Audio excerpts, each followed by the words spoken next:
এখানে শিকল সহ যে ব্লকটি দেখতে পারতেছেন এটার নাম হচ্ছে চেইন হুইস্ট। এটা মূলত তার টানার ক্ষেত্রে বা অন্যান্য ভারী যে কোনো জিনিস উপরে তোলার ক্ষেত্রে বা টান দেওয়ার ক্ষেত্রে এটা ব্যবহার করা হয়। এই যে কালো তারটি দেখতেছেন এটা হচ্ছে কভার লাইনের তার। এটা এই যে সাদা যে ইনসুলেটর দেখতে পারতেছেন এটার নাম হচ্ছে ইনসুলেটর, সাদাটির নাম।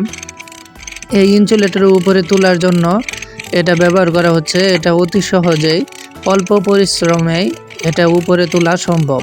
হাত দিয়ে ধরা বা কাঁধে বাজিয়ে এটা উপরে তোলা কখনোই সম্ভব নয়। এই জন্যই এই চেইন হুইস্ট ব্যবহার করে খুব সহজেই দেখুন উপরে তোলা হচ্ছে। ইনসুলেটরের উপরে তুলে তারপর টাইং করা হবে। খুব সহজেই যে কোনো কিছু উপরে তোলার জন্য ভারী যে কোনো কিছু এটা ব্যবহার করা হয়ে থাকে।